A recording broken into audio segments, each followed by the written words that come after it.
Students, welcome two commerce tutorial.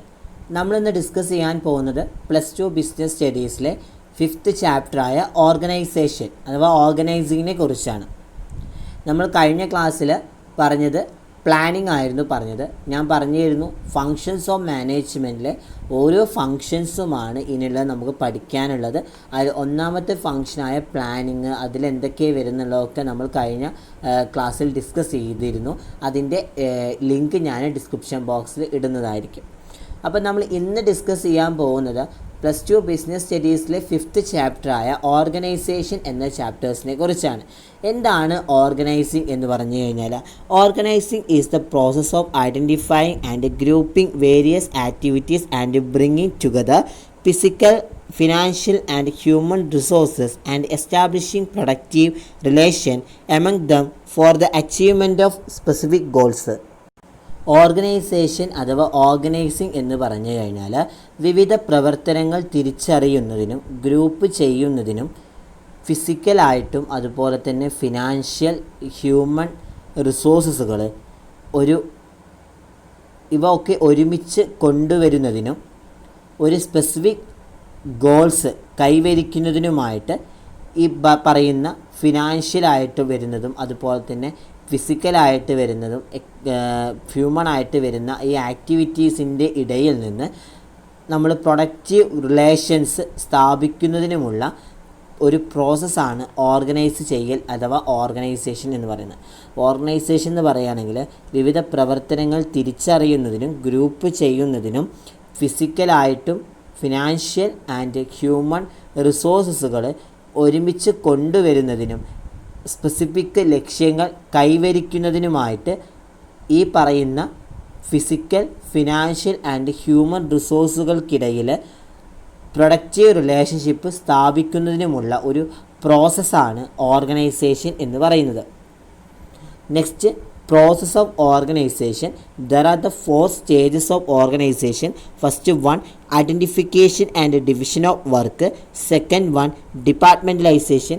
Third one, assignment of duties. Fourth one, establishing reporting relationship.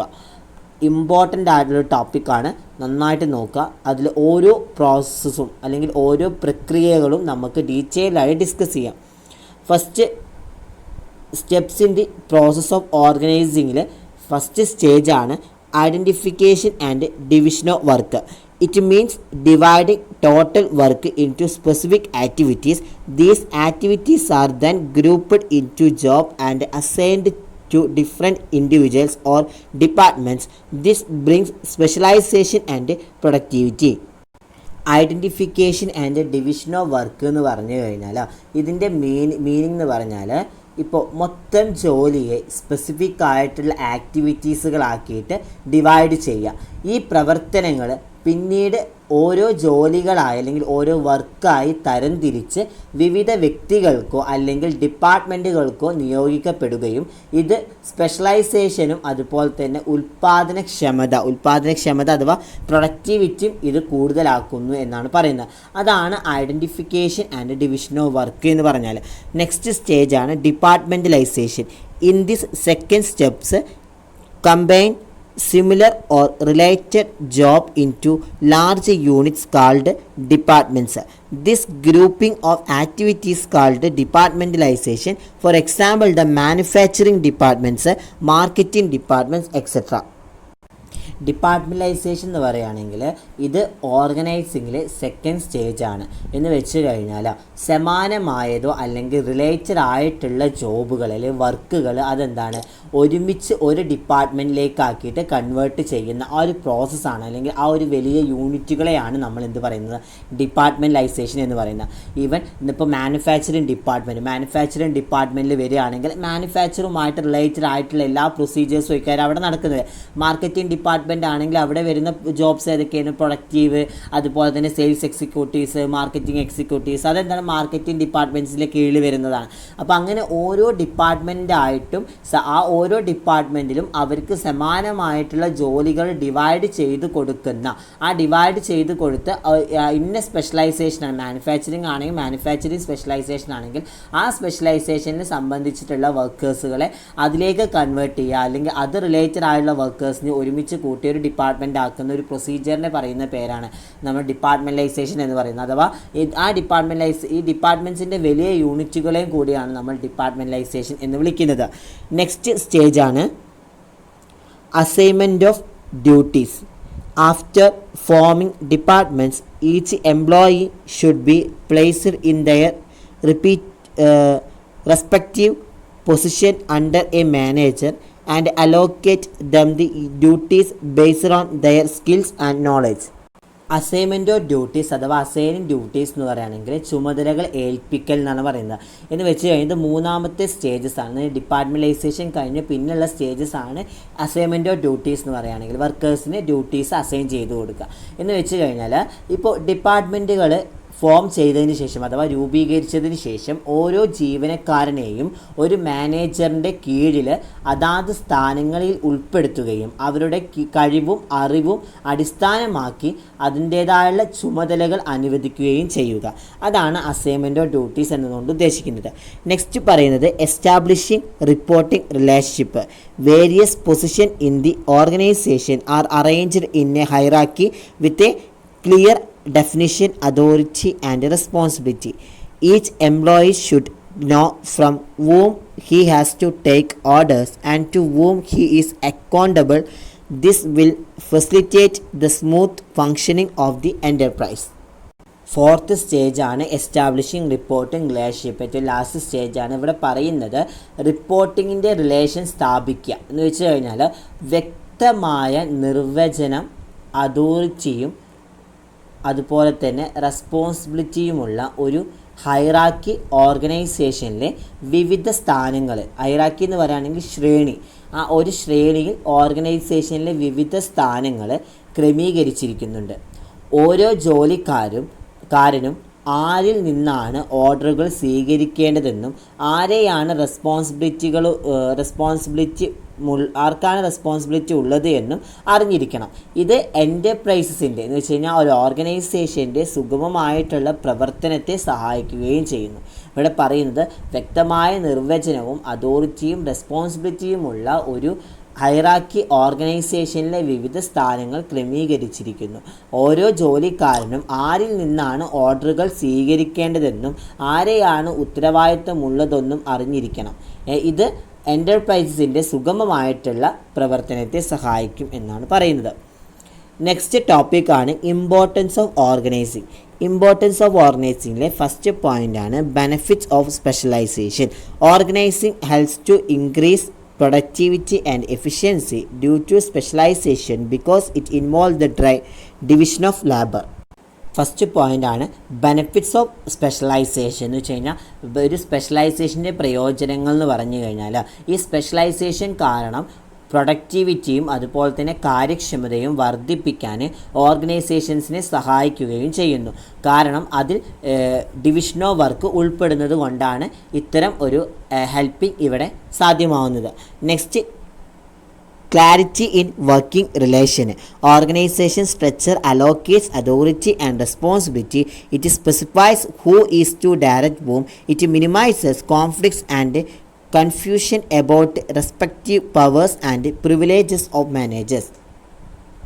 ഇവിടെ പറയുന്നത് ഒരു ഓർഗനൈസേഷൻ്റെ structure അതിൻ്റേതായുള്ള അതോറിറ്റിയും അതുപോലെ തന്നെ റെസ്പോൺസിബിലിറ്റിയും നൽകുന്നുണ്ട്. ആരെയാണ് നയിക്കേണ്ടതെന്ന് ഈ ഒരു ഓർഗനൈസേഷൻ സ്ട്രക്ചർ വ്യക്തമാക്കുകയും ചെയ്യുന്നു. ഇത് മാനേജർമാരുടെ ബന്ധപ്പെട്ട അതോറിറ്റികളെയും അതുപോലെ തന്നെ പ്രത്യേകമായിട്ടുള്ള അവകാശങ്ങളെയും കുറിച്ചുള്ള പൊരുത്തക്കേടുകളും ആശയക്കുഴപ്പങ്ങളും കുറയ്ക്കുകയും ചെയ്യുന്നു. ഈ ഒരു ഓർഗനൈസേഷൻ സ്ട്രക്ചറിലൂടെ. നെക്സ്റ്റ് പോയിൻ്റാണ് optimal utilisation of scarce resources അല്ലെങ്കിൽ optimal utilisation of resources. Organizing helps to avoid duplication of work because specific job are assigned to individuals and departments, which leads to optimal utilization of resources.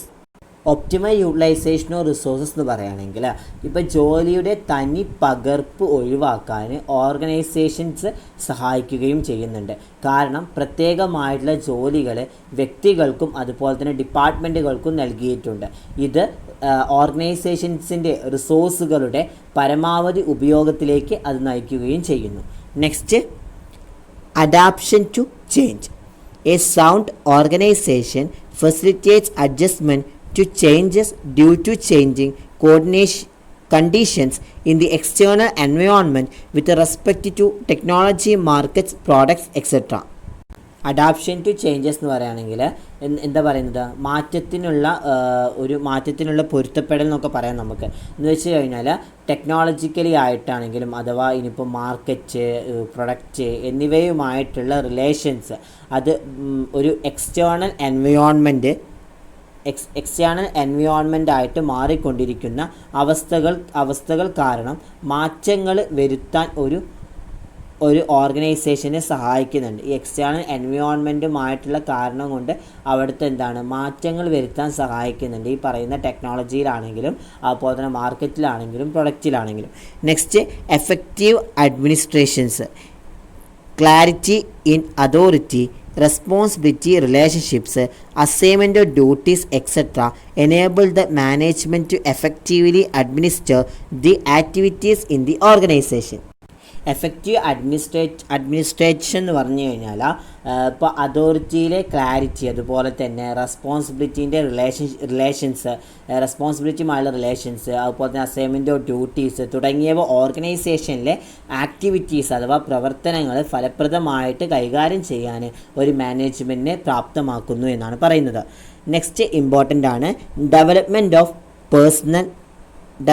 Personal എന്ന് പറഞ്ഞു കഴിഞ്ഞാൽ organising provide the creativity among managers through delegation of authority. Superiors can be engaged in exceptional matters and the lower level managers get in opportunity to develop. Development of personal എന്ന് പറഞ്ഞു കഴിഞ്ഞാൽ ഇപ്പോൾ organise ചെയ്യുന്നത് മാനേജർമാർക്കിടയിൽ ഒരു creativity നൽകുന്നു എന്നാണ് പറയുന്നത്. എന്ന് വെച്ച് കഴിഞ്ഞാൽ അതോറിറ്റിയുടെ നിയോഗത്തിലൂടെയും അതുപോലെ തന്നെ ടോപ്പ് ലെവൽ ഉദ്യോഗസ്ഥർക്ക് അസാധാരണമായ കാര്യങ്ങളിൽ ഏർപ്പെടാനും ലോവർ ലെവൽ മാനേജർമാർക്ക് അതിലുള്ള ഡെവലപ്മെൻറ്റ്സിനുള്ള അവസരങ്ങളോ അല്ലെങ്കിൽ ഓപ്പർച്യൂണിറ്റീസുകൾ ലഭിക്കാനും കഴിയുകയും ചെയ്യുന്നു. Next, expansion and growth.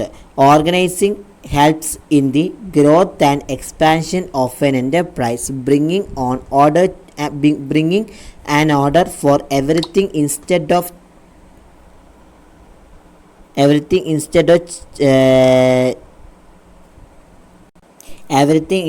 of chance, removes conflicts among people over work and creates a suitable environment for teamwork. Organisation എന്ന് പറയുന്നത് ഒരു എൻ്റർപ്രൈസസിൻ്റെ അതിൻ്റെ ഗ്രോത്തിനും അതുപോലെ തന്നെ അതിൻ്റെ ഡെവലപ്മെൻറ്റിനും കൂടുതലായിട്ട് ഹെൽപ്പ് ചെയ്യുന്നു എന്നാണ് ഈ എക്സ്പാൻഷൻ ആൻഡ് ഗ്രോത്ത് കൊണ്ട് ഉദ്ദേശിക്കുന്നത്. നെക്സ്റ്റ് ടോപ്പിക്കാണ് organisation structure. Organization structure is the established pattern of relationship among various parts of the enterprise.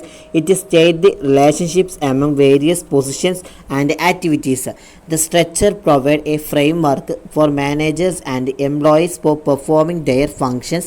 While building an organizational structure, the following elements are to be kept in the mind. Organisation structure അഥവാ ഓർഗനൈസേഷൻ്റെ ഘടന എന്ന് പറയുന്നത് എൻ്റർപ്രൈസസിൻ്റെ വിവിധ ഭാഗങ്ങൾ തമ്മിലുള്ള relations, അത് സ്ഥാപിത രീതിയാണ് ഓർഗനൈസേഷൻ്റെ സ്ട്രക്ചർ എന്ന് പറയുന്നത്. എൻ്റർപ്രൈസസിൻ്റെ വിവിധ ഭാഗങ്ങൾ തമ്മിലുള്ള റിലേഷൻഷിപ്പിനെയാണ് നമ്മൾ ഓർഗനൈസേഷൻ സ്ട്രക്ചർ എന്ന് പറയുന്നത്. ആ വിവിധ സ്ഥാനങ്ങളും പ്രവർത്തനങ്ങളും തമ്മിലുള്ള റിലേഷൻസ് ഈ ഓർഗനൈസേഷൻ സ്ട്രക്ചറിൽ പ്രസ്താവിക്കുന്നുണ്ട്.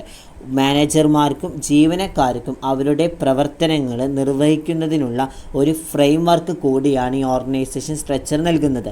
ഒരു ഓർഗനൈസേഷനിൽ സ്ട്രക്ചർ നിർമ്മിക്കുമ്പോൾ ഇനി പറയുന്ന ഘടകങ്ങളാണ് നമ്മൾ എക്സ്പ്ലെയിൻ ചെയ്യുന്നത്. ഒന്നാമത്തെ എന്താണ്? Job design. It means the various task to be accomplished under each job and the qualities, skills and qualification required for that particular job. Job design എന്ന് പറയുകയാണെങ്കിൽ എന്താണ്, ഓരോ ജോലിയുടെയും കീഴിൽ നിർവഹിക്കേണ്ട വിവിധ ജോലികളും അതുപോലെ തന്നെ ആ പ്രത്യേക ജോലിക്ക് ആവശ്യമായിട്ടുള്ള ക്വാളിറ്റീസ്, സ്കിൽസ്, അതുപോലെ തന്നെ ക്വാളിഫിക്കേഷൻസ് ഇതൊക്കെ ഉണ്ടാവണം എന്നാണ് പറയുന്നത്. അതിനെയാണ് നമ്മൾ ജോബ് ഡിസൈൻ എന്ന് പറയുന്നത്.